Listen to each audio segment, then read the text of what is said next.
Okay. Oh, can everybody hear me all right? Yes? Cool. Everybody, my name is Kyle Fischler, and I want to thank you all for coming to today's career panel.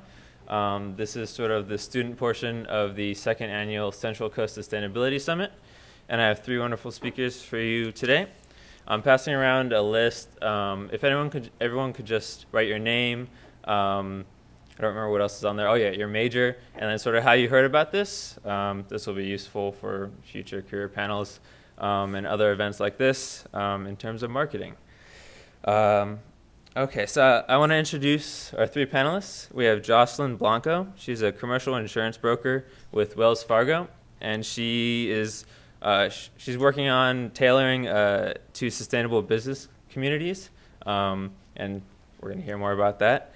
And then we also have Joshua Simmons. He's an environmental manager with the Chumash tribe in the Santa Ynez Valley. And then we also have Cindy Moore. She's an senior environmental planner with the Goleta District, and she works on the Green Building Code and also environmental impacts there. And then Shawn Jacobson.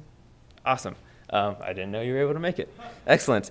We have our fourth panelist. Shawn Jacobson, he's worked in the solar industry, and he is currently with a green building company. And I'm going to let each of them give a short 5-8 minute bio about themselves, talk about what they do, sort of how they got to where they are now. And then I have some questions for them, and then we'll open it up to the floor. Does that sound good to everybody? Yeah. And to talk into the mic, you have to push the little button at the base. So, Jocelyn, do you mind going first? Awesome. Hopefully I won't blow your ears out. There's a long-standing joke in the insurance industry world where nobody actually makes a conscious decision to be in the insurance industry. So most of the colleagues or people you meet, we always ask each other the same question, and everybody just kind of falls into it. And I'm sure that's true across the board with most professions. Personally, I went to business school at University of Georgia, which is where I grew up in Athens, and studied business, concentration in marketing, and had no plans in touching insurance. Took a few classes, didn't like it at all. But you evolve. My first role was actually with Allstate Insurance Company, but within the marketing division. So I would touch the topic, but it was a lot more creative and just different types of work. And then I moved to Chicago, got a job through an alumni association, and it was with a broker in Chicago. My interest in, and by default and indirectly when I fell into it, but it's that you do get to learn about an array of different industries. Your main job is basically to really study each client, to really understand how their business operates, the ins and outs of their vision, finances, everything from the ground up, their employees, and then tailor insurance programs to meet those needs and to try to anticipate, too, how they grow. So there's a lot of technicality, and which the nerdy side of me likes, but then there's also a lot of creativity and thinking outside the box of how you create solutions for your clients. And then the ever-evolving door of you think insurance industry is pretty stagnant, and a lot of the times it is. It's a fairly conservative industry, but at the same time, there's always a demand on the social side and from your clients to keep evolving and growing with them. So you kind of have to reinvent the wheel every time. So I like that piece, too, because nothing's ever the same. What else can I touch on? I guess what drove me here is more of a personal interest in the sustainable world, and there comes a point in time where you kind of ask yourself, well, these are my personal interests, my personal life, and then my professional life is completely isolated over here, but then how do I marry the two, and how do I make my life a little bit more complete and make sense? Because a lot of the times we just get a job to get a job, and then it doesn't really reflect who we are as people.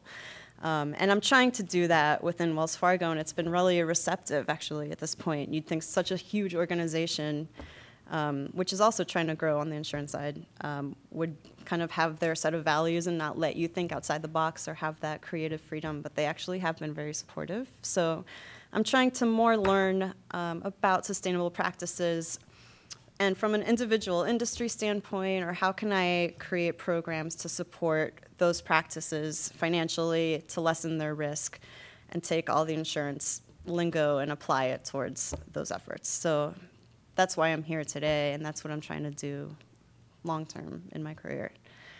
Hopefully that gives you a good idea. Thank you. Yep. Thank you, Jocelyn. I'm going to build upon what she was saying, how she's trying to essentially marry her professional life with her personal life and her personal goals and ambitions. And, before I kind of get into what I do and how I got to where I'm at, I would say that that's what you want to do throughout your entire life, whether it's professionally or whatever. If you want to have a fulfilling, rewarding life, you need to look deep inside yourself and find out what your soul's true passion is. And you need to create space in your life to pursue that. Because if you don't, then you're going to be chasing money, you're going to be chasing things that are off in the distance you're never going to attain, and you're going to be missing out on the journey, which is, that's the reward in life. That's what life is about. It's about the journey. It's about continuously striving to get better, striving to meet and reach your potential. So there's ways to make money, but money is only one aspect of life. There's a social aspect, there's a cultural aspect, a spiritual aspect, and you need to have a good balance between all of those. So I'm the director of the Chumash's Environmental Office, and I would like to think that I'm continuously striving to align my professional career with what is important to me personally. I started off, I'm from Connecticut originally, and it's interesting how it came full circle. Is it started off with an internship with the Mohegan tribe, working with their environmental office, and that's what got me interested in the environmental field. A really great person I was working with there just showed me the potential of working in an organization or the business and how many different opportunities there were to improve the efficiency. And so I kind of modeled my career off his. He had a ridiculous amount of degrees. He had a PhD in biochemistry, a couple of master's degrees. He audited a law degree. And so at that point, you needed to get all those different degrees because environmental science or the sustainability is so interdisciplinary that back then they didn't have an environmental science. So he had to get chemistry and biology and physics and all those things. So I decided I was going to pursue just a bachelor's in environmental science, a master's in environmental management, and go to law school and study environmental law. And interestingly enough, it actually worked out that way, and that's exactly how it happened. I went from undergraduate environmental science, went to law school and studied environmental law, and then I went to the Bren School here at UCSB. And it was halfway through Bren School that I contacted Chumash about a project for one of my classes, and it ended up turning into a full-time job. And now I'm the director of their environmental office, working on a range of initiatives. And so I would go through my life and I'd have to have people tell me that I needed to specialize, that you need to specialize in order to be marketable, to make it in this world. And I was like, well, the environmental field is so broad and encompasses everything that if I specialize, then there's other issues and other concerns that won't be addressed. And I want to be able to help formulate the whole picture, bring all the pieces together, help bring the specialists together, and do it in a comprehensive way. And so now I'm working with a community that involves a residential sector, a government sector, and a commercial sector, things involving transportation, buildings, homes. We have a perennial creek running through reservation, so habitat restoration, waste management. These are all things within the realm, and I came here and it was like a blank canvas, and we're just painting a picture of what a community can do when doing sustainability the right way. And it's not just reaping the environmental benefits or the economic benefits, but all those other benefits I told you about, the spiritual, the cultural, the social ones, where we're creating job opportunities for the community members to get them involved so they embrace and take this legacy on moving forward. And I hope that we're going the direction where we're going to be a model community for other small communities and how to do things the right way. So, as you move forward with your career, just kind of listen to your intuition, listen to, try different things and continuously strive to get better and to get closer to what you really feel your soul's purpose is. And that's how you're going to have a rewarding career. Thanks. Thank you, Joshua. Hi, thanks for coming. Thanks, Kyle, also for inviting me to be on the panel. I'm Cindy Moore. I'm with the City of Goleta, and I'm a land use planner there. And there's some wise people on this panel, so I hope you guys are listening closely. I am. I went to UCSB, got my undergraduate here in biology and environmental studies. And so, kind of like the other panelists were saying, I didn't expect to or know that I was going to be a planner. It's kind of a thing that is amorphous title, but it is, planners are generalists, and so that's something that I really enjoy about being a planner, is that you get to experience a lot of different fields, particularly being able to apply the environmental review portion of our work. But I've worked with the city now for a little over 9 years. The City of Goleta incorporated in 2002, so it's a relatively new city. We just celebrated our 10-year anniversary. Prior to that, I worked at the Planning and Development Department at Santa Barbara County, and also as a planner. And so I got to work at a lot of different projects in the county, and that was a great experience for a lot of different reasons. But being exposed to a lot of different types of things was a great learning experience. So at the city, once it incorporated, it's a kind of like working at a startup without the payoff of stock options. Not a big payoff there, but it has definitely been very challenging to see that grow, and that's kind of what I'm excited about. And I think a lot of the employees that started there and who are still with the city were able to sort of evolve in their job functions and really sort of create their own jobs. And so I've been a case planner for major development projects within the city. I've had the opportunity more recently to get some grant funding and develop a green building program, and now sort of work on more sustainability type issues as we go through a reorganization with our planning department. There's some opportunities that are sort of being created by staff members there. So I guess one thing I would say is keep that in mind, whatever you do. You always want to look for those opportunities and take the initiative to sort of create your own path. Thank you, Cindy. Thank you for having me, Kyle. I wish I could have been at the event all day. I had to work, so I showed up minutes prior. So I did this last year, and I was with a different company. I was actually with two different, a company before a company. I'm in the private sector, and it's amazing how fast-paced it is. And opportunities are everywhere, and doorways open up left and right. And my philosophy is just saying yes to jumping, up ladders. And I actually I had an analogy recently of being a rock climber, and there's this crux, so you have to just let go completely and jump over to like 3 feet up and over 5 feet if you're a superhero.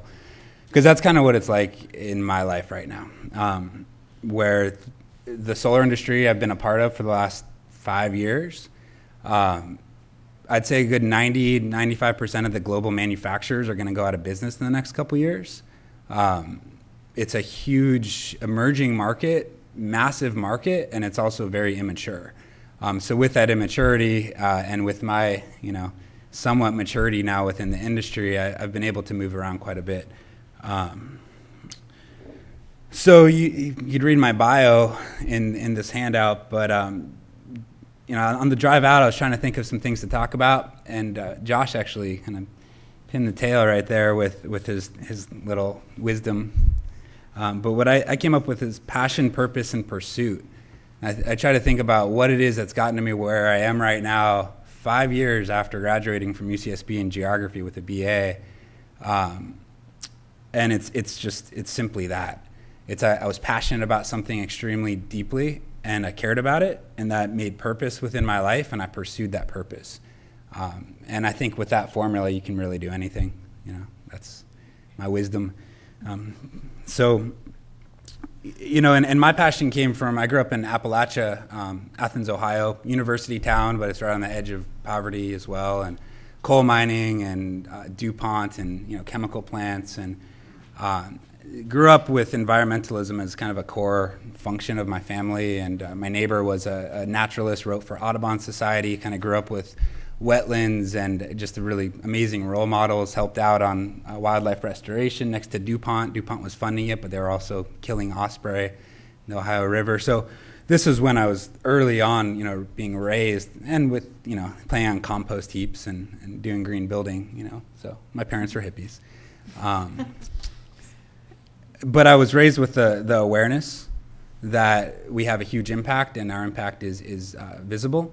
And that throughout high school, aside from skateboarding and doing a bunch of other stuff and having a good time, I was working with Green Technologies, with Sterling Engine Technologies in an R&D facility, just really as an assistant. But I started to get my feet wet with energy efficiency, with renewable energy.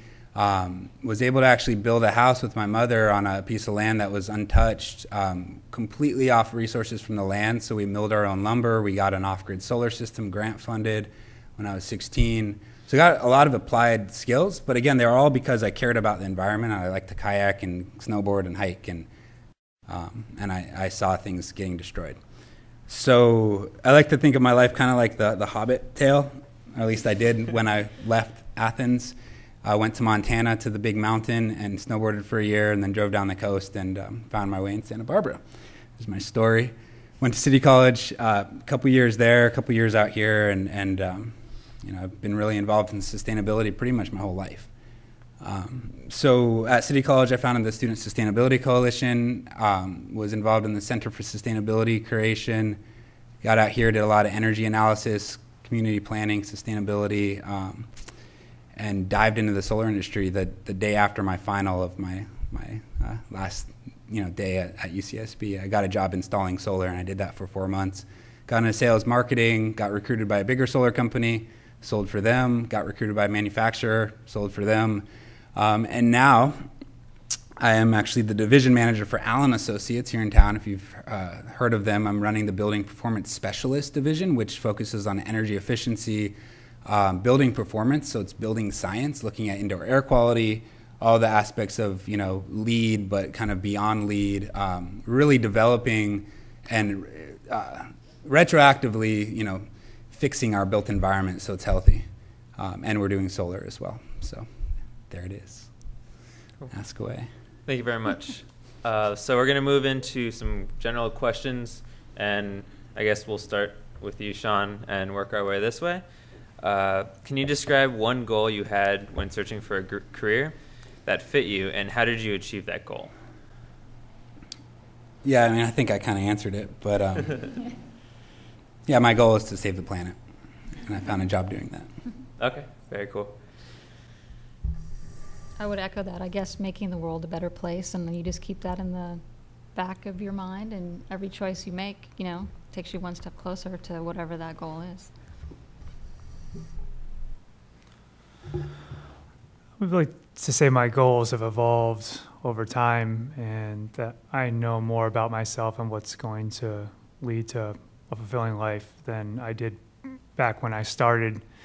And I think now, I would say, if I was in your position and I was trying to tell myself, would be, don't think of it as a job or a career, think of it as your life. You're spending probably a third of your time in this profession. And in our society, where we think we have our professional life and our personal life, this is what you do. This is how you define yourself. So blur that distinction, think outside the box, think differently than most people, break down those barriers in those walls, and live what you want to be. And you can economically sustain yourself, and you can also sustain yourself in many other ways.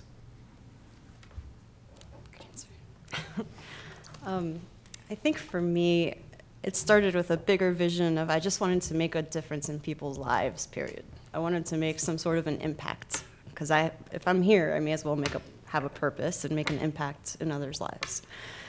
And how I was going to do that, I had no idea. And I remember the overwhelming stress I felt while I was at school studying, and how unimportant I felt, and how I didn't know how what I was studying would get to that goal.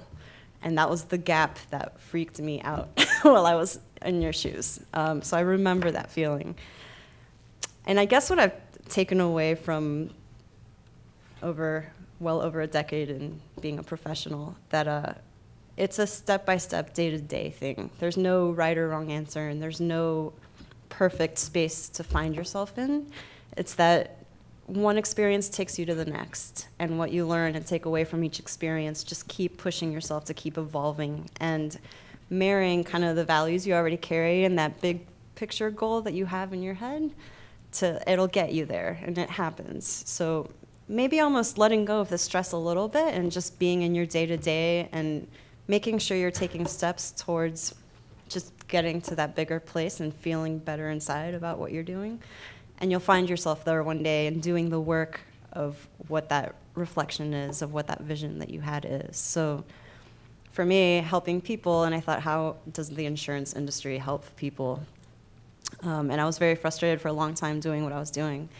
Even though I enjoyed it, but I just felt the big picture wasn't reflective of that. And one day I realized I do. I talked to so many people, from CFOs to the day-to-day laborer in the warehouse, trying to help them with their individual issues, and through insurance, somehow I was doing that. And now I'm finding myself in a role of really creating a space that doesn't exist in my industry and trying to carve something new to keep doing that. So I don't know, I guess the big lesson is to take the pressure off and just do it, and it'll happen.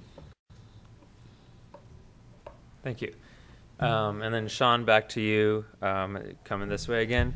Do you see growth or greening, as in sustainable practices, within your field, and why? And if not, will this continue, or what can be done to change this? Yeah. How many of you have watched the debates and the whole energy, renewable energy and energy efficiency just getting rocked? It's completely dependent on politics, and it shouldn't be, including rebate programs that are meant to help us but actually hurt us and hurt the consumer, in my opinion. And I'm pretty liberal, but I think Romney has some really good points in terms of like just getting government out and let private sector run it, and it would work just as well with a lot less, red tape to get through, certain issues. So that said, the industry, and I'll paint the picture as energy efficiency and renewable energy as one industry, because it's getting to that direction that they need to be paired together, and that's why I'm in the position I am now.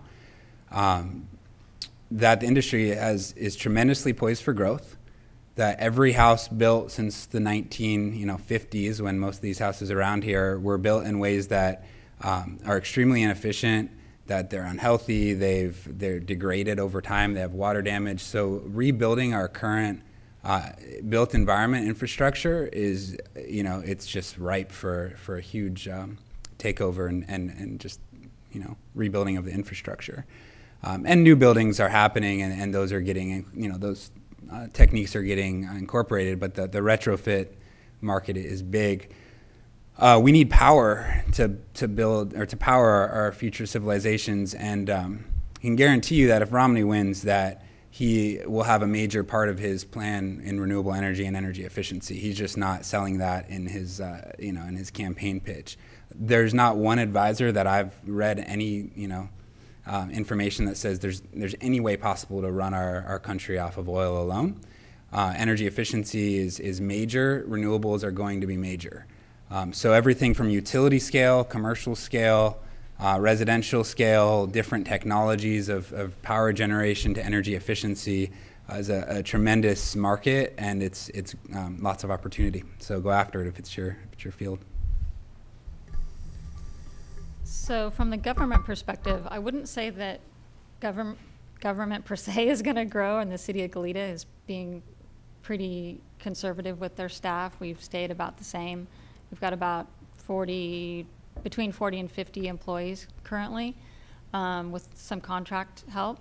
But I would say probably the sustainability idea within the city is going to grow, and that's hopefully what my focus will be, is to help that happen and help it become sort of part of the culture of the organization and just sort of be how we do business. And There's a lot of, within the various departments within the city, we currently do a lot of that work already. For example, we have, folks in our Public Works Department who work on solid waste and recycling and clean water and water quality issues, and folks in Planning Department who work on biological and conservation, habitat, and all that kind of stuff. But it's really more sort of coordinating that within the organization and have it become really sort of, again, just how we conduct all of our operations with the city. So in that regard, I think that is growing.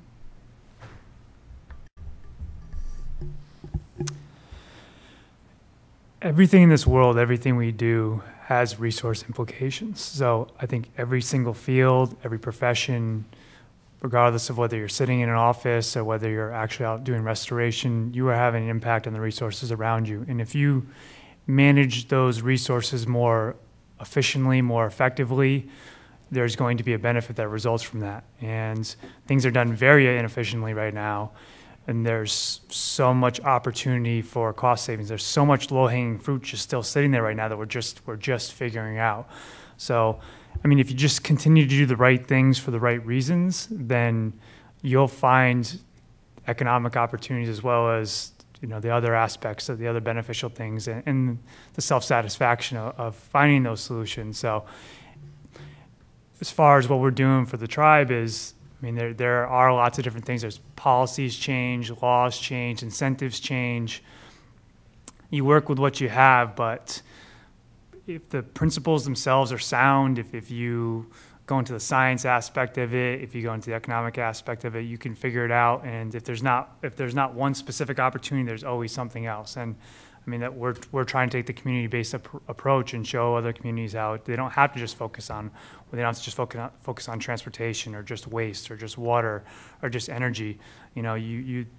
Every single organization, to a certain extent, has to deal with all these things and can find ways to be more efficient, to save money, and it's the consciousness of that is growing, and people are starting to capitalize, and they will continue to get more efficient and capitalize on those things. So, I think this career is, you're going to find sustainability people in almost every organization moving forward. It's a perfect segue into what I was going to say. I mean, from a insurance standpoint, the market drive is what our clients are doing, and we have to follow that and follow suit. So a lot of it is just dependent on the evolution in the marketplace and as a society to where the demand is. So unfortunately, there's no big internal inspiration from an insurance standpoint to go green or create sustainable programs, et cetera. It's all driven from the outside in. So that being said, it's picking up on those opportunities as an insurance broker to be able to see that, to anticipate those needs as our clients' operations are shifting and they're trying to cut costs and waste management deals. Any type of operational change that our clients go through, we have to mirror back to them from an insurance standpoint to protect that. And the risk financing that goes along with that is another issue. So I guess the answer is always going to be consumer driven, and how loud is the consumer going to be, and how loud is your audience going to be, and to be able to piggyback on that. But that's not necessarily a bad thing. That's going to just make the insurance world and the financial services world kind of react, and that's always good if that's the way it's going. So. Oh, thank you very much. So our next question, since this is a career panel, I want to hear about your jobs. And so could you describe just the day-to-day activities that you do, and then what you like most and least about your job, just so we can know if we want to do that or not. All right. So I'm about 2 weeks into my new job. Seriously. And it's actually 3 weeks now. And my job is as a manager, and of a manager of somewhat of a startup, both company and industry. We're actually the only company in town doing the work we're doing. So it's nice there's no competition. Not having to worry about that. We still have to be competitive to be able to get stuff out in the market. But Today, I'll just give you a snapshot of my life today. Got up to my office. I live in Ojai. I drove up and got to the office about 6:30. We've got a few proposals to refine. I've got 2 sales guys kind of under me, but they're also building analysts, so building scientists. So reviewing their proposals, running some numbers, financials for solar, doing some of those like kind of impact tasks. We're making direct impact. We're doing projects. But then overall strategy, really looking at business plans, models, running revenue forecasts for for next year, and dealing with insurance stuff. These programs I mentioned with the red tape, you wouldn't believe how much time it takes just to get your insurance, not the insurance broker, but putting all the pieces together to provide 3 different agencies the correct insurance information so you can be eligible for this rebate program. And it's just ridiculous. Like if I wasn't, a little bit more educated and, or if I was less educated, and a single contractor out trying to do this work, you wouldn't have a chance to do this stuff. And so that's a big part of my job too, is making sure we're enrolled in these processes, that we're up to speed with policies and really tracking everything as it's going. Getting, Salesforce implemented in my company right now. So, having a 2-hour management meeting. So there's just lots of different things happening all at once. And I love it because it's really exciting. There's endless opportunity and potential to make an impact. It's stressful. It's long hours. One of my colleagues who's, he's a building scientist, but he's also, he's got a master's degree and he's a smart guy. And he basically, he said one word of advice I would tell the students out there is just to have a good time, because your workload right now is way less than it is when you actually get a job. So enjoy your life right now, because it's hard work, or it can be, or you can just, not work as hard and it'll take you where it'll take you. So my job is changing a little bit, so it's hard to say what a day-to-day job is, but basically project management is a lot of that, and that can entail, if you're working on a development project, reviewing plans or meeting with an applicant or attending a design review board meeting or meeting with the attorneys about some issue. So it really varies. It's hard to say what a typical day is. I guess he wanted us to say one thing that we don't like about it, and I would say that being part of a public agency, it's tedious a lot. There is a lot of red tape, obviously. Part of our job is to implement regulations, which aren't always well received and they're hard to understand, and so we need to sort of explain that to folks who are trying to do something, and if they can't do something, why, and try to separate their reaction from their displeasure with the regulations to their displeasure with us personally. Sure. If you're ever a contractor, never yell at these people. Because they're working with, it's like, we might not agree with the policies, but it's just, they can be changed.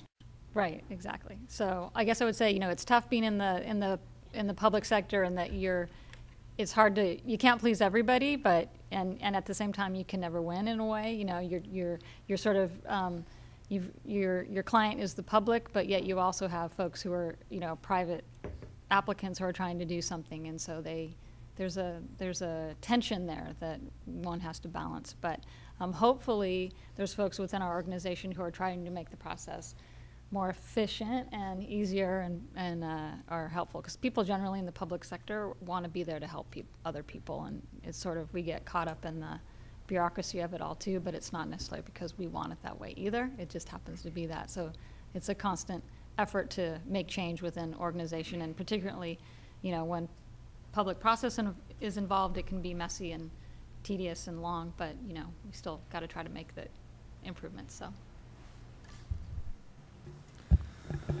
I just want to start off with 2 things that I would like to be doing on a daily basis that I'm getting better at. But first is, making sure you make time for the people around you, the people who come into your office, the people that you're working with. That's something where when I first started, I didn't make time for people. I just focused on projects. So that's an important thing. I need to get things done. I can't deal with this people stuff. And that's that's what it's about. And that's, if you take time to understand people and work with people, then you end up avoiding so many issues down the road, so many pitfalls, so many assumptions that are false assumptions. And kind of related to that too is maintaining a flexible schedule. I have an incredible workload, especially right now. And, it was like, I love doing these types of things. Like I love giving presentations about the things that we are doing. And it's very important. I think sharing what we have and the success we've had and allowing other people to go out and do similar things and make their communities better is really important. And it feeds me to do so. But I walk a fine line, and while I'm walking that fine line, it's especially important for me to have a flexible schedule, because I used to have a task list of so many things I want to do on each day and all these set appointments and deadlines and stuff like that for myself. But then somebody walks in my office with something I was not expecting, and if I don't take the time to talk with them and understand where they're coming from and what they're dealing with and address their issue if it needs to be addressed right now, then that's going to be something that's going to pile up. It's going to get worse, and it's going to end up throwing me off. So I've done a much better job of doing weekly planning where I have kind of overall goals for the week, and I prioritize those. I even write those on a sheet. We use scrap paper in our office. If we do print, we print one-sided thing that ends up becoming junk paper. Well, I made notebooks out of them, so on the other side. So each week I write to-do list tasks, and I just write them down in my hand because I put them on my computer. They get lost. Those little Outlook things that pop up to remind you about things, I ignore them. Yeah, I mean, it's just like, right now I have an flagged email list that's about a mile long. And so I'm just trying to maintain, I'm really trying to prioritize. So right now I'm working on a compressed natural gas fueling station project. We're trying to open the first one in the San Ynez Valley. So I'm dealing with different consultants who are going to help us prepare a request for proposals. And then I'm essentially managing that project. So I get kind of involved in projects themselves. I'm doing a residential solar installation. We're trying to have it be a training program for community members. So I'm assisting the homeowner in getting the best solar deal, involving the contractors, and then having the contractors train community members so they build and develop skills. And this is part of a model. We call it the Chumash Community Energy Program. We got some funding from the EPA to do this large project, trying to do 25 homes and 4 commercial buildings, but not just solar. We want to do energy efficiency, pre- and post-building performance evaluations. We're actually working with Allen Associates as one of the trainers. This is the news to Shawn. He's actually getting a little bit of an education on this because I was working with his predecessor on all this. And so I'm overseeing the people who are managing these various programs in different areas. At the same time, I have a certain level of involvement. I write grant proposals all the time, and we have about $1.3 million in grant funding, which has strings and limitations.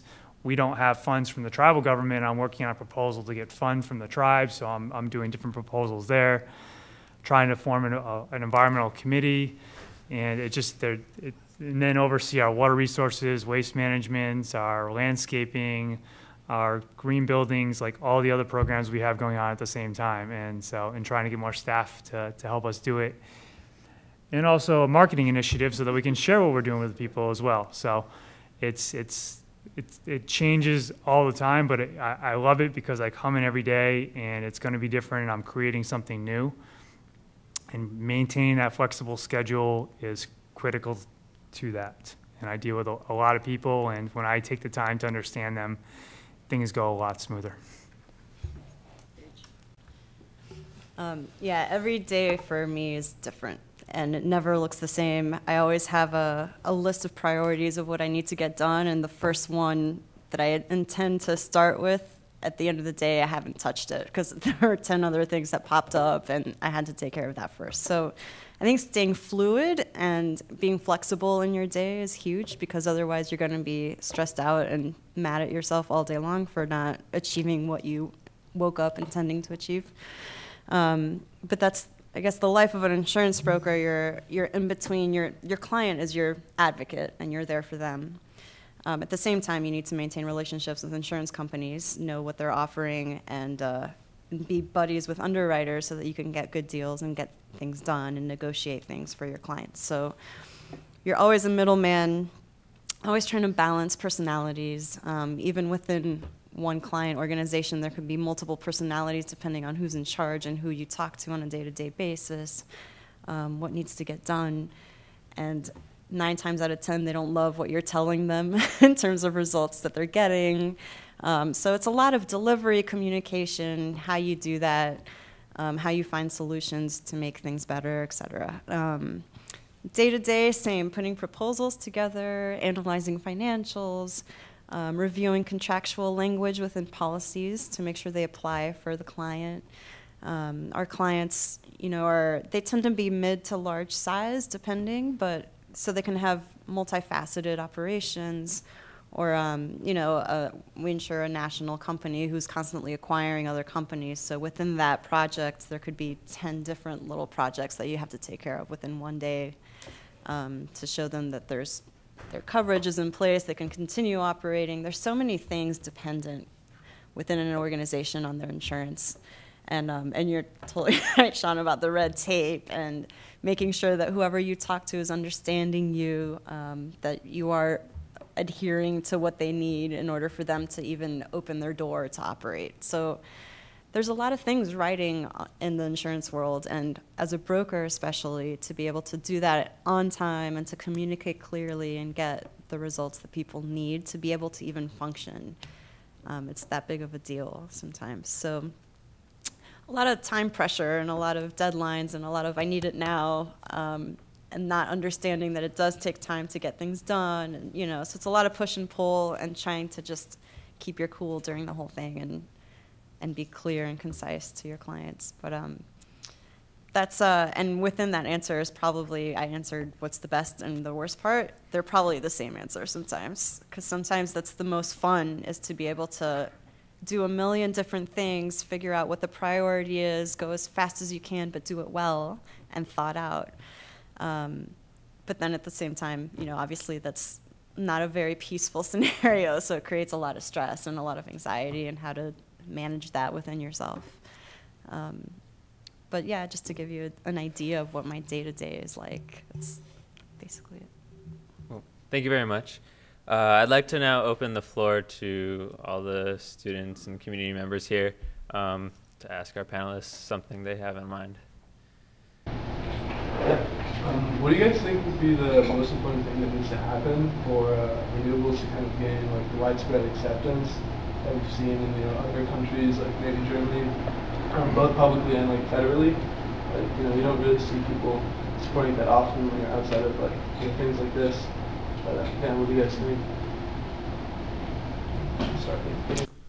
Just need people to start doing it, showing how it works. I mean, that's one thing I'm trying to do with the tribal community, because I work with individual homeowners kind of one at a time, and started an initiative with that a couple of years ago, and had one person do an installation and then had them share their experience. I shared what they were able to reap in economic benefits as well. And sometimes they have very noble reasons for putting solar up on their home, so it's not just about the money, but a lot of them want to have a PV system to support their children when their children inherit their home, so they don't have to have any energy bills. But I mean, I think the more people see solar out there and the more people understand the payback, and fundamentally, I think it's more of a shift to long-term thinking, which is an unfortunate thing in our society, is we're very I want it right now. And it's you can have it. I mean, you can actually have it both ways, but we'll need less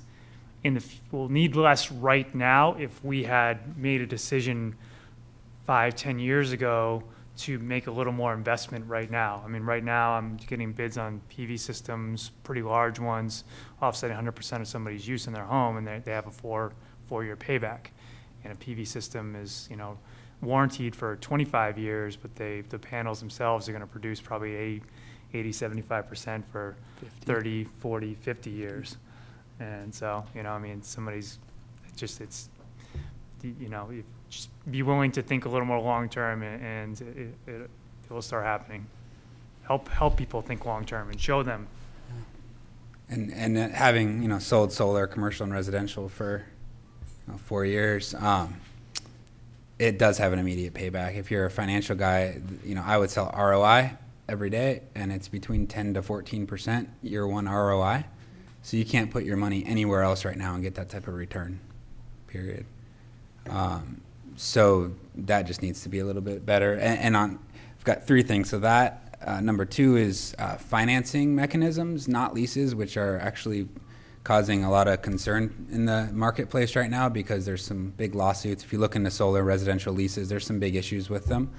Josh could probably talk to you about lawsuits. I don't know if you've looked into it, but as a lawyer, we'll have a lunch and talk about it. But there's a lot of companies that are seeing opportunity and misrepresenting actual bill savings with leases where you essentially are renting power from a company at an escalated price over time, and it's just, there can be issues. Works great sometimes, doesn't always work for the consumer. So financing meaning like a car loan, unsecured, fixed cost, 5% for 25, 30 years, not 20 years. And there's not much in terms of paperwork to get that loan. There are a couple things out there right now, and they're both really ridiculous to even get the money. So a simplified unsecured loan would make residential solar take off. So talk to the bankers. Lastly is just to very simply remove all subsidies for fossil fuels. Cool. And Shawn, what is RLI? ROI, return on investment. Okay. Yeah, sorry. Thank you. Next question. Colin. I'm going to start by saying thank you all for coming. And Shawn, thanks for coming 2 years in a row. I had some questions for you. Working in the private sector, you mentioned, very fast-paced, opportunities abound. You got right into business pretty early on, went into sales and marketing, coming from a completely different background. That's what I want to do. And personally, and here I am with a BA in ES and a GIS degree. I became inspired last year when you and Neil and Corinne spoke. And what kind of advice do you have for people who find that they're at the very end of their college career, find that their major is mismatched with what they actually want to achieve professionally in life? I think everyone could probably answer this, but I'll just mention it. Geography, GIS, planners know about it. But become a planner. Maybe I'll be a planner in a couple of years.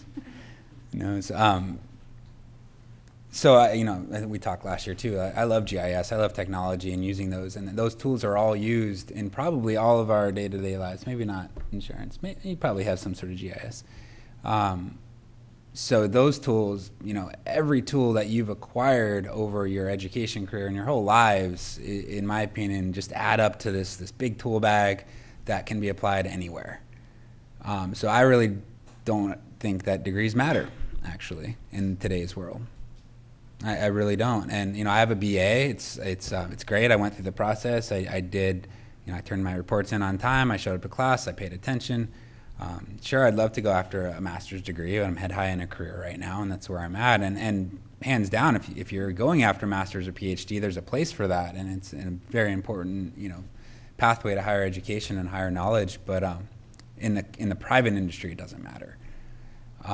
And so, I think take that to heart in that if you're applying yourself, and this, that's actually what I was thinking about in terms of the passion, purpose, and pursuit, that if you're doing things outside of your educational career, like when I was at City College studying graphic design, photography, and geography, all those were tools, but I was a community stakeholder. I was going to these meetings. I was, founding, the Center for Sustainability and organizing lectures and doing workshops and, playing in the wilderness and doing all sorts of stuff, teaching kids sustainability. And so all those things that were completely outside of school is how I landed in my career.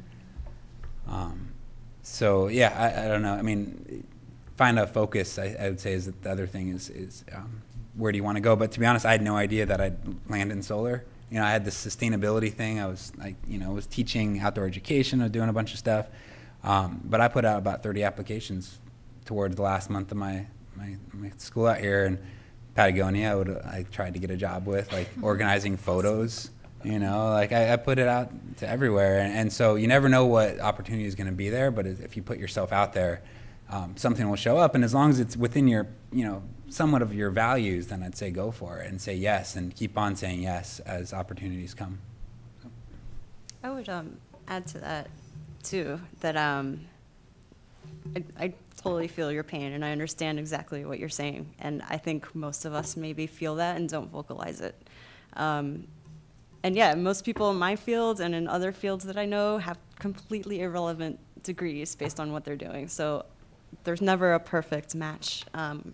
What helped me a lot during that process was just write lists so you almost see yourself on paper in terms of your qualities. Like personally, what do you like to do? Like Shawn was saying, he's out in the wilderness playing, and I like to write, and I love music, and things that you don't even think relate to your career, but they are kind of tributes of make up who you are and how you operate and what makes you tick. And I think applying that towards your true interest, regardless of the field you're in, is what's going to make you kind of thrive no matter where you are. Because you find that passion in what you like to do, and then you just apply it to wherever you land, and you go from there, And that doesn't have to last forever, and you keep evolving as a person, and you keep changing. And so I think being aware of yourself is probably one of the best things you could do. And Anybody else? No? Yeah, Colin, you gave me a chance to make probably the I think second best piece of advice that I can give. I mean, the first being creating space to discover your soul's purpose and then following it. But one thing I came in here wanting to recommend was, I mean, our educational system, unfortunately, it's a lot of theoretical stuff and it's not very practical. I mean, I believe the education system can be completely revamped where we learn as we actually do things that contribute to society. But that doesn't mean that you can't use your education and what you're doing while you are in school to get involved and get that type of experience. And it's one thing I wish I had done more, and I found most valuable as my education career went on. I mean, I undergraduate law school and a master's. I was in school for 9 years after high school, and in the beginning, I didn't really pursue internships. I didn't start trying to work with the organizations and in the jobs that I thought would be, and I was lucky enough to actually generally know what career path I wanted to go in, actually have something I was already passionate about, but I didn't even do an environmental internship till halfway through law school with the Port of San Diego. And so I think when your career is early and you're starting off, it's an opportunity for you to get experience, and that experience, like Shawn said, is going to be more valuable than those degrees you have. The things your degrees show you, sometimes you need a certain certification. I mean, I need to have a law degree to be a lawyer, but otherwise it's a piece of paper. It's something that you can put on your resume, and it doesn't really mean you have any skills. While you are going to school, if you're like, okay, well, I'm a student right now, and I'm either being supported by my parents or I'm being supported by student loans. I have the flexibility. I'm living on a pretty tight butt. And I don't have a whole lot of financial needs. This is an opportunity for you to go out and explore things and to get that experience and discover what you want. And then whether you do it for free. I mean, if you know an organization that you are interested in working for, go to them and propose a project, propose a solution. Go in there and be like, I just talk with them and find out, maybe an informal interview, discover about what they do and think about what they do and how they could do it better. And just go to them like, I don't even want to get paid. I just want to come in here and get some of this experience. And, I have an idea and I'd like to see if I can explore this with you. And, most of the time they'll be like, okay, somebody free who wants to work hard, who's ambitious and wants some experience, and they'll usually allow you to do so. And if they don't, well, there's going to be another organization that'll allow you to. And as you do that, you're going to gain skills and experience that then people will start paying you for. And if you walk out of school and you've worked for a couple different organizations or have a couple different if you have a couple years of experience working for an organization doing real work, well, that's going to make you marketable, and you're already going to have contacts as well. So even if you're close to graduating right now, it's still a time for you to explore. You're not in a financial bind. You don't necessarily have a family, and those types of commitments you may have down the road, they'll make things like this more challenging. Go out there and start pursuing what you're passionate about, and you may discover you're not passionate about something, that this is the wrong direction, but you learn from that. Turn every experience and every opportunity you have into something that you learn and grow from, and just keep building upon that. I see a lot of head nods up here. Next question in the back. Hi, I recently got involved in the natural building construction movement. So Shawn, I heard you were saying that you built a house, you helped build like a home out of like natural materials. And Cindy, I saw like on your bio, you said that you're now the project manager of the green, of the green building. Right. So we had received a grant from Southern California Edison to pursue some program development, and so we just it's not concluded yet, but our council just adopted the policy and ordinance in October earlier this month. So it's just really sort of getting off the ground right now, and over the next few months we're going to be kind of rolling that out. So Shawn probably can speak more to the actual construction part of it. Yeah, so just before I answer your question directly, there's a big difference between green buildings and natural buildings. And green buildings have a lot of red tape, natural buildings have a lot of mud on your hands and cuts on your whatever. It's a lot more labor intensive, but not so much. You're often the natural buildings that are out there aren't getting permitted.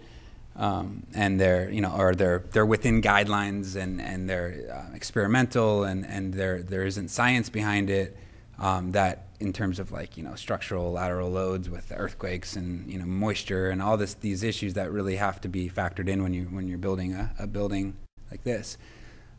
So buildings like this might be LEED certified, or they use sustainable construction and these wood chips that are byproducts of milling these beams above you.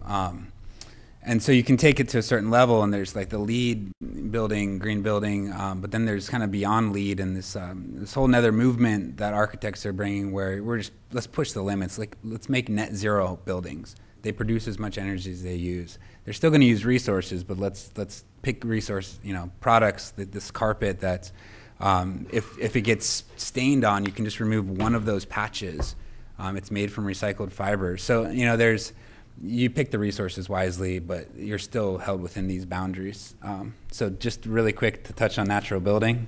I love building straw bale, cob, light straw clay. I've done a lot of it. The house I built was just timber frame, but it was built with, we cut the trees down and turned it into a pond around there and planted new trees and built a house out of those trees. So sustainable. I'm now going to apply building science, lots of tools to these natural buildings at a few of the local experimental sites, and try to start to incorporate those building techniques back into code and to bring them into maybe a different place because they can be cheaper if you have the labor. So we could talk more about it, but yeah. I wanted to add a little bit to that too, and I'm glad to hear you're doing that. You might be familiar with Quail Springs, who has a permaculture community. I heard about it, but I went to Emerald Earth in Northern California, but I heard Quail Springs. Local, we can get up there. Yeah, they're wonderful, and that's one of our goals is to actually possibly construct an earth and environmental field office and do demonstration sites. So one thing with the tribal lands is it's sovereign territory. We don't have the building codes that are constraining natural buildings in California, and we want to demonstrate there's a disconnect between people now and things we used to do. It's like, Shawn kind of talked about, well, these new experimental type stuff, this is the type of stuff that was going on before we started building buildings like this.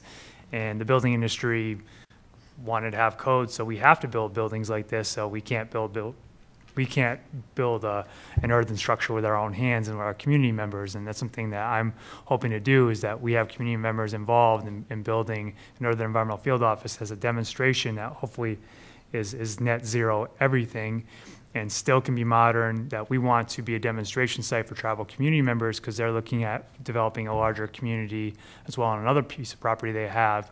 And it would be wonderful to have some, if not all, those homes be earthen structures that the community members build themselves and are able to, do probably a fraction of a cost that supports their own community. I mean, imagine the pride you have in saying, I did that on my own, and my environmental impact is minimal. This is truly in harmony with the earth. Awesome. Any more questions? Yes. I'm just curious, from all of your experiences, how would you say, what's more important when you're trying to find a career? Is it more important to branch out and go somewhere else first and maybe get other experiences outside of like your local area? Or should you say maybe start in Santa Barbara and then branch out after you have a few years of experience? What worked best from what you've done so far? Does it vary a lot? So take the opportunity wherever it is. If it's across the world and interning for UNICEF, do it. I mean, whatever drives you, you know, it's just go for it. If it's in alignment, right? I mean, if it's like this, you know, you want to be a finance guy and you find something with the World Bank, go for it. You know, get that experience and or whatever it is. In terms of local, I mean, if you're whatever community you know and you're networked in is probably the best place to start, because you can, instead of like, you know, just putting yourself out there on paper, it's really about getting to know people and asking those people, or that's where the opportunities will come up in conversation. So that's my. So I would agree. I would just say, you know, follow your heart, stay in alignment, and that's a good way to put it. I am a proponent also, though, of just kind of getting outside your comfort zone. I lived in D.C. for a couple of years, and that was a great experience. I mean, I just got up and moved there. I didn't think about it too much, so in a way, maybe don't overthink things. You know, if there's an opportunity there, and you are, like Joshua was saying, you're at a point in your life where you don't have these financial commitments or things that are going to tie you down to a particular area, so you have that flexibility to move around and take advantage of the opportunity. So I would say go for it. You know, it gives you a different perspective, and it gives you experience that maybe is going to set you apart from people that you might be competing with if you came back to whatever area it was that you left from, if that's where you want to be. So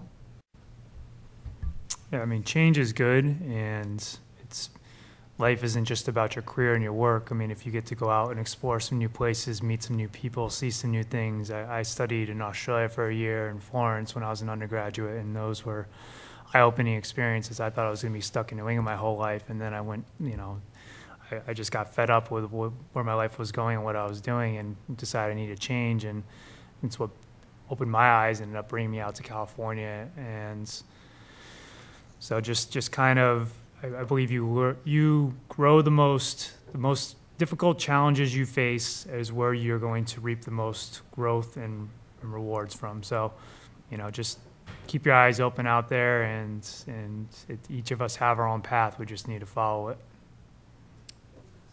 Yeah, I completely agree. I think seeing yourself in different environments is a good, just pushing yourself to be somewhere kind of scary is always good.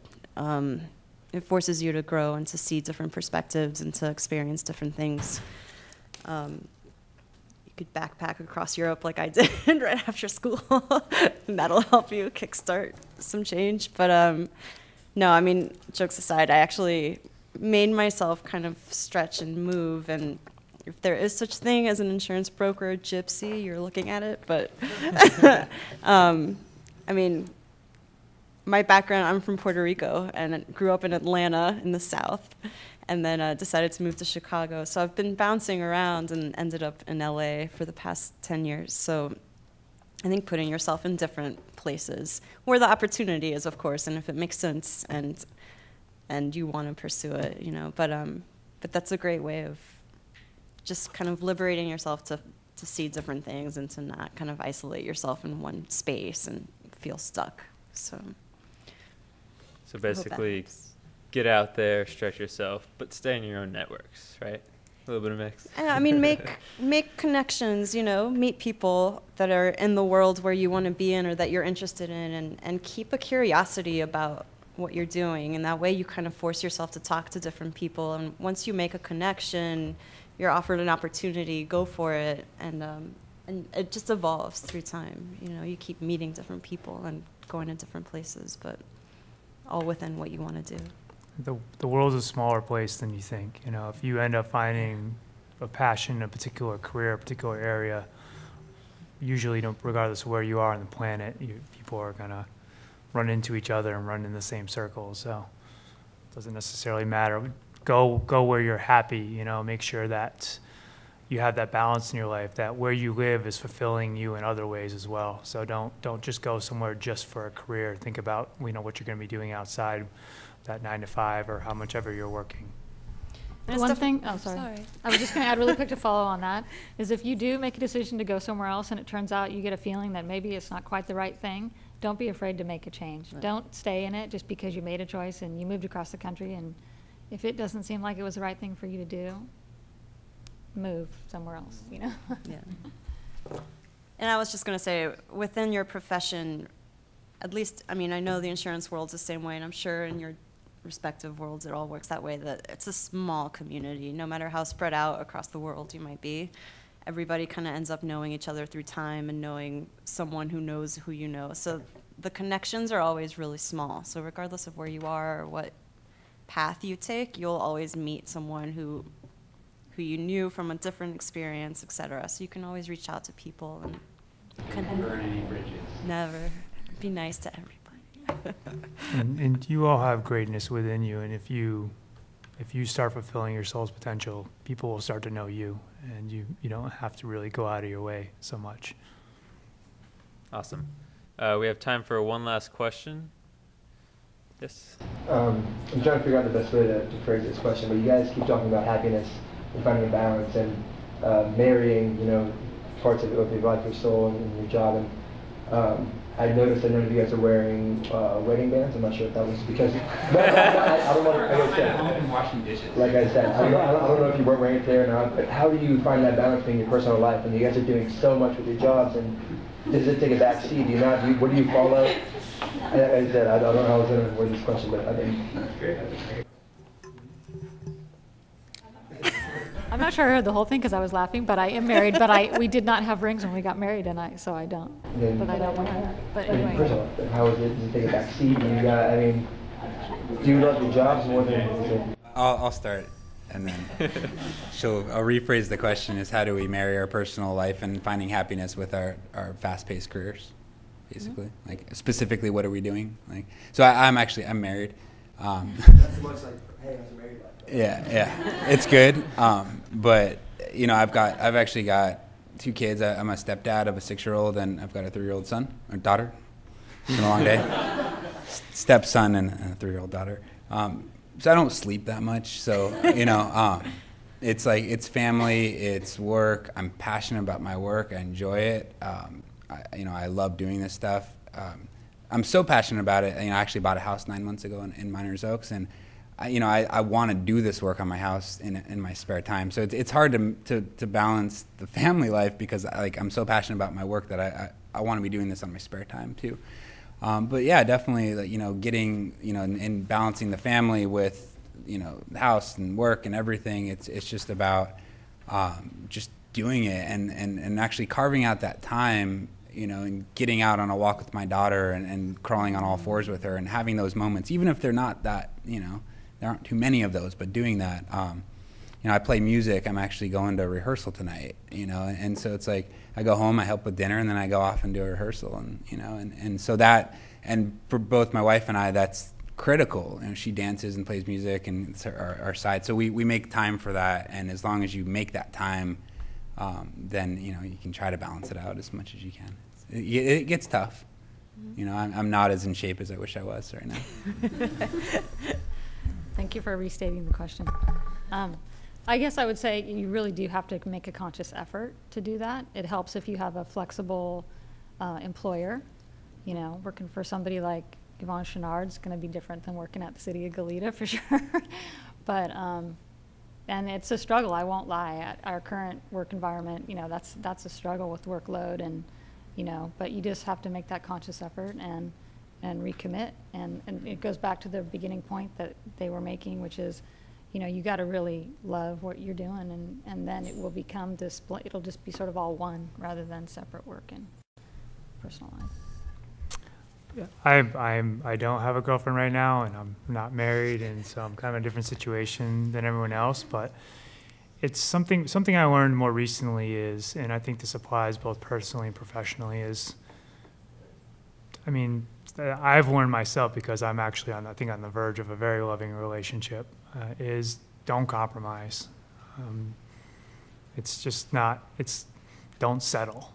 And things will work out if you don't. I mean, things will fit into place. If you are compromising your career for someone, if you're compromising someone for a career, then there's going to be a dissonance in your life that you're always going to have to deal with. And so I was in a long-term relationship several years back for a while, and, it was just somebody who I always knew that I didn't necessarily, it was always just a hitch with it. There was always something underlying that.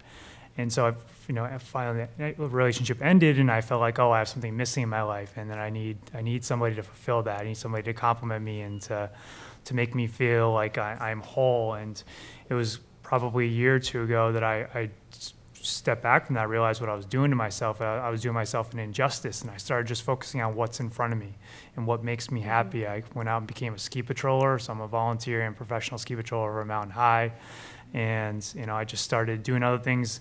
I ended up sitting at home watching TV and playing video games a whole lot less and going out there and living my life. Mm-hmm. And I started finding myself a lot more and what really is meaningful to me. And it came to the point where, I feel like in society there's a lot of pressure to be with somebody, with Hollywood and the media. It's like, in order to live a fulfilled, complete life, you need to be married and have children. And if you don't, there's something wrong with you. I'd be afraid when people ask me, how's your love life, or how's, are you dating anybody, or how's your girlfriend? And it's like, it was something that I'd step back from, and I'd always get kind of defensive about it. And then I realized that's, I stopped feeling that, and I started being like, my life is great right now. If something happens, it happens. But if not, I'm not going to force it. I can be a successful, happy person. And more recently, somebody came to my life who, I decided, about a year ago that I'm not going to compromise. And somebody came to my life recently who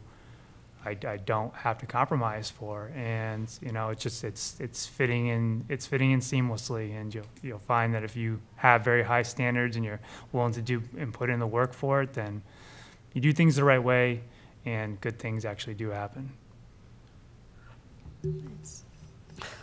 I would say just don't apologize for being yourself to anybody, professionally or personally. You are who you are, and the minute you feel like you have to shape that or manipulate that to make it fit into the box that you're in is the minute it's not going to work. And whether it takes 10 years or a day for you to figure that out and make that decision.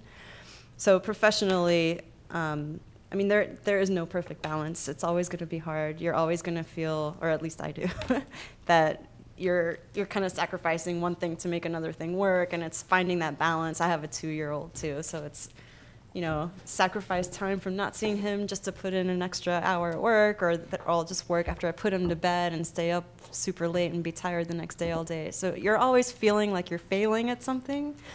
But if you shift your mentality a little bit, you can be a little proud of yourself and say, you know what, I'm actually doing a good job and trying to make all the pieces work. But finding support, whether personally and professionally, somebody who will partner with you and totally back you up in what you're doing, and no matter how chaotic your life is, that they'll support that. I think that'll make you thrive, obviously, even more. I've had some really bad experiences with employers who, whether it was because of my schedule or their mentalities or what have you, it was just not a good fit, and it was a miserable experience. So once you find a positive setting for yourself, you'll know it, and you'll appreciate it. I would say don't think that there's a perfect balance, because there isn't, and it's always going to be messy. It's just accepting the fact that you're going to create a beautiful mess in your life, and it's your mess, so it's fine, and that's pretty much it. I know it's, Kyle, I think you're going to have to retitle this panel to a life panel, right? Yeah. Career panel. Life, career. Well, thank you all for coming out and speaking to us today, taking time out of your day, giving us some advice that hopefully will benefit us all. Let's give them a round of applause. And thank you, everybody else, for coming out and listening to them. This concludes our panel for today. I'm sure they'll stick around for a few minutes and talk to you if you have questions. Have a great day. Mm-hmm.